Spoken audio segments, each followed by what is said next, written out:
dawada qaybta saddexaad halkan waa horfadhi TV dabashana qiimaha leh qaybihii labadii qaybood kale horfadhi media qaybteeda kale aad ku daawateen hadii bayd dabashana qiimaha qaybta saddexaad dawada qaybta waxaan ku eegayaa wax burburinta iyo faragelinta shisheeyaha sida ay dalalka uga feejignaadaan marka horta horeysa wax burburin marka la yiraahdo in wax burburaan waxa sahlan adu bal eesh qiyaasak wax dhisida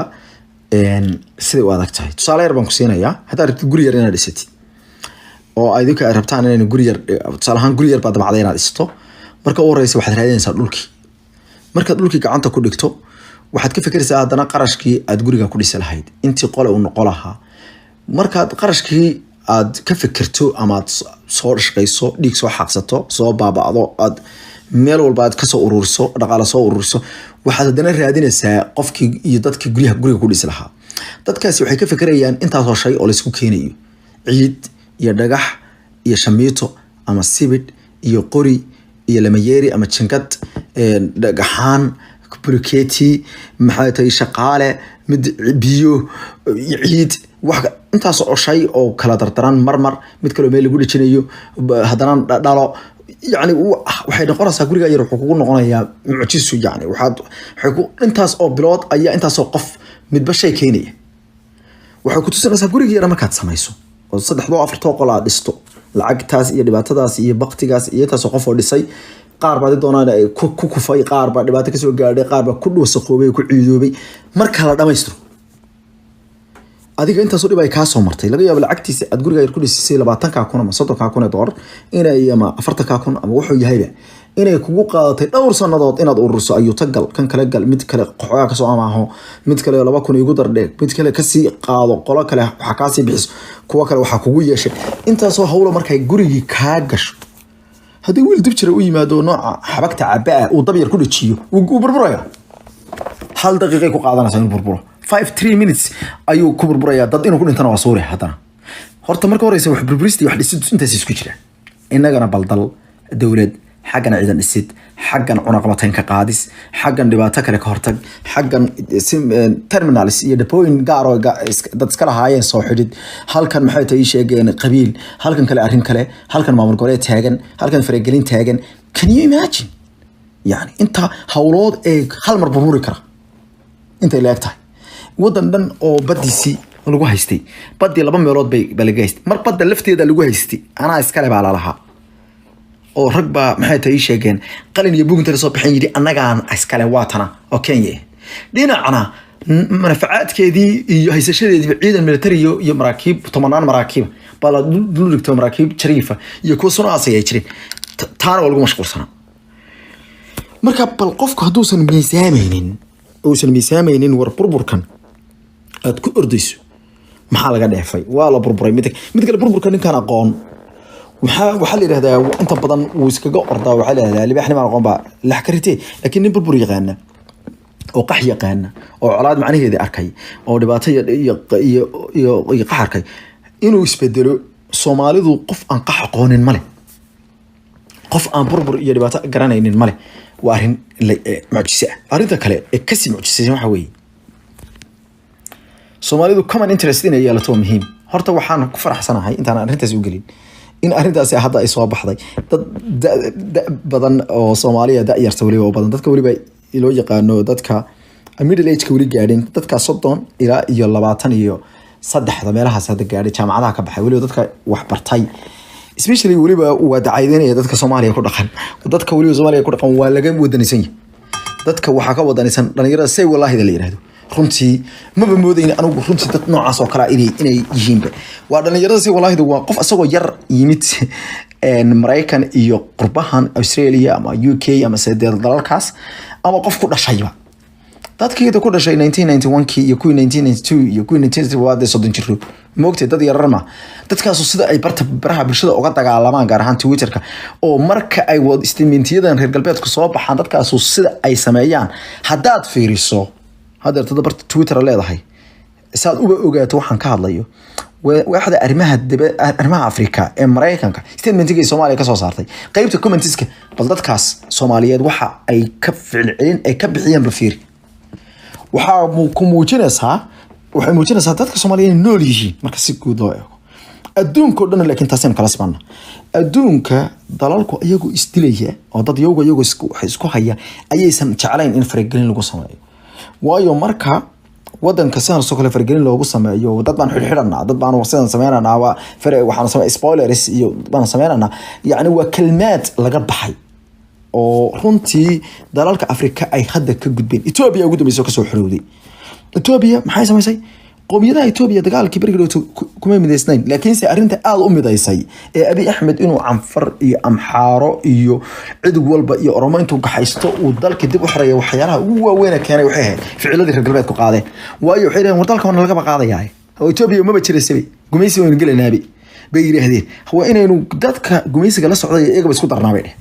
marka maxay ku tusinaysaa halka inoo dhiga inaga wixii inaga dhaxeeya marka dal shisheeya uu dalka soo farageliyo aynu ka midoon Soomaalidu marka saas way ku fiicnaa lahayd inay dalkooda u sameystaan oo ay arintaas kale sameeyaan way fiicnaa lahayd waana jiraan dad badan laakiin qaar badan oo soo dhaweeyay way jiraan oo waliba laakiin se aan arintaas aan saxo waa dadka NGO-yada iyo hay'adaha iyo NGO-yada sameeysta iyo ururada iyo maartay weeyaan inta badan dadka isugu yeedhaa inay iyagu dadka aqoon leeyihiin oo luqadaha ku hadlaan oo qaarkood ay marka dadka noocaas kale way jiraan arintan Soomaaliya waxay maraysaa marxalad laba wado ay tahay inay kala doorato wadanku waa wadan maartay runtii wax badan u qabsoomay dawladahan wax badan baa u qabsoomay aad iyo aad bay wax badan ugu qabsoomay siiba 8 sanadood ugu dameeyay runtii waan aad iyo aad ay wax ugu qabsoomeen oo xilligii madaxweyne Xasan Sheikh waxba qabsoom dawlad kasta waxay qabatay to be honest maxay ilaa iyo xilligii Cabdiqaasim Salaad Xasan madaxweyne Cabdiqaasim Salaad Xasan ayaa wax qabadkii noo bilowday oo wax badan baa inoo soo qabsoomay oo maxay noo soo qabsoomay barigaas calankeenu ma jirinba ka hor dawladda Cabdiqaasim maxay ku guuleysatay khayr alaasi waxay ku guuleysteen in ay calankeenu dib uga lulaan dunida horta wadankii ma jira ba marka hore la isweydiinayay waa jira wadanka Soomaaliya uu soo noqday representations ayay ku yeelanay United Nations 12 sanadood kadib markii dawladeenu dhacday maxaanu yeelanay Afrikadii baan ku noqonay wadamadii kale ku noqon hadda maxaynu maranaa waxaynu maranaa in aynu noqono wadan يعني qaramada midoobay xubin ka hela jagooyin ka hela waxaanu maranaa darad waxaan soo qabanay barnaamijyada YPP leeyahay the UN Young Professional Program oo dadka da'yarta Soomaalida ah ay international staffs noqonayaan waad aragteen Soomaalida international staffs ma Hargeysa iyo Garowe saad arkaysan nabadda ku faana wiilal Kenyana iyo Ethiopiana ka buuxa oo international staffs oo xamarna ka daaligdi wala mid maxaa international staffs loo waayay dawladda ayaa international staffs dadka geysa maanta wanaga qabanay shalay toole wanaga barnaamijkaas qabanay UN-keenu soo qaban qaabiyeen missionkeenu fadhiyo oo dhalinyaradii Soomaaliyeed leeyahay ilaa iyo 120 xabo baaydi banan ka faa'iideystay oo la yiri Soomaaliya malaha haba yaraatee representations malaha waxaan doonaynaa qof Soomaali oo dhalinyaro ka shaqeynaya loo diray maarta Hargeysa baa la doonay international staff oo loo diray waxaan doonaynaa maxay tahay xamar oo loo diray ilaa ma loo diro hadii la doono South Africa baa la rabaa maxay waxa soo yaa keenay dawlad baa keenta bal 30 sanadood baa maamuladu jireen hal international staff ma keeni karaan hadii qof Soomaali oo international staff uu jiro hada fiiri waa qof dhalasho kala haysta wadan kale ka yimid hadeerto waxa ugu horeeyay nin dhalinyaro oo Cabdinaasir Shaale la yiraahdo Sagar baa ugu horeeyay wax Soomaali oo international staff noqday baa ugu horeeyay baasaboorka Soomaaliga oo wata laga hadlaya oo ku xareeyay in overall marka arinta la soo koobo waxaan rabaa inaan arin oo kale aan daweysana qiimo badan aan idin dhaho أنا صحوي ولا ليالو إن هذين الصوماليين هنا ولا جب حياة دبعت هذا هدي بعيد ضد الصوماليين كواري معيان لكن سي أرماهن رنتي وحن أدي كرتشينية إن أين كوكتسومي أو رنتي أين مارتي أين أدي كوكتسومي واي وحدين أدين رنتي كوكتسونا وحين قانا ساعة أرنتاسي mid ina muujinaysa inayna dad fiican ahayn oo dad bil aadana aynan ahayn oo ina adduunka xol qaybsan karin oo ina dalkeena difaaca karin oo aynan ahayn ummad lagu tilmaami karo dadku waxay leeyihiin meel aysan dhaafin oo aysan kaba gudbin baa jira oo aysan dadkaas haba yaraatee aysan ay u ah يعني بوندو aysan ka gudbin waxaa ka mid ah dalkooda ilaalintiisa dalkooda inay ilaashadaan dalkooda inay maartayeen u midoobaan ilaalintiisa in ay waxyaalaha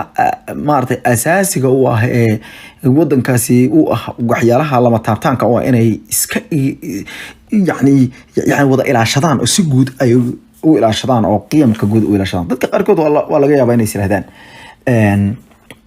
inay yiraahdaan horfadhi media ma dadka dawladnimada iyo horfadhi TV ka xigaan dawlad iyo dalimada waxa weeye mas'uuliyadu waxay ku jirtaa xasiloonida waxay kaloo ku jirtaa wadaniyada iyo dadnimada lagu sheegay ilaalinta danta guud haddaad ugu dantaada maslaxadaada gaarka kaliya dad ka shaqaysato nin dantiisa gaarka ilaashanaya taad fiicanta laakiin maslaxadaada gaarka ah ayaa lafteeda waxay ku dhex jirtaa wadanka amnigiisa xasiloonidiisa ilaalintiisa waxaan rabaa oo kale in arimaha ama qodobka ugu dambeeya aan kaga tagay waxa weeye arimaha waxyaalaha loo yaqaano in wax la iskaleed gareeyo oo wax la sii horiyo oo siyaasadda marba la sii horiyo waa runtii waa arrin laga fiican yahay ayaan horana arrintaas waa maalinta isniinta ahaydna waan ka hadlay waliba especially si gaar ah oo carabaabay madaxweynaha jamhuuriyadda oo aan iri runtii in haba yaraatee option ciidan iyo khalkhal iyo xafiis la xidhay iyo meesha timaado total khalad ah runtii ilaa hadda saasaan u aragnaa oo horfadhi media marnaba kaba gabato waxyaalaha ay warsan anagu khalad ugu aragno in qof uu ku takrifalo hantida qaranka ama se uu yani shaqooyinka qofka uu guda waayo baan khalad weyn oo marjuuca ugu aragnaa iyadana in arrin hadal iyo siyaasad joogta loo bedeli karo waxyaalo maartay qalalaasa iyo gacanka hadal wax keeni karaba in oceankaas meesha Soomaali maba deeqo shaarkaas Soomaali hore isugu tijaabisay ka dilaacay dagaal iyo digdig iyo filinkaas hore uga dilaacay marka cid walba mas'uuliyad ba saaran ciidanka qaranka ee Jamhuuriyadda Federaalka Soomaaliya mas'uuliyad saaran waxa weeye ilaalinta xasiloonida wadanka inay ilaaliyaan oo ay kala damaynta wadanka iyo sharciga kala sareyn iyo kala damaynta sharciga ay noqoto mid ay ayagu xil gaar ah iska saaraan intaas aan ku joojinaya dabashan qiimaha leh tan inta sarki doono amaana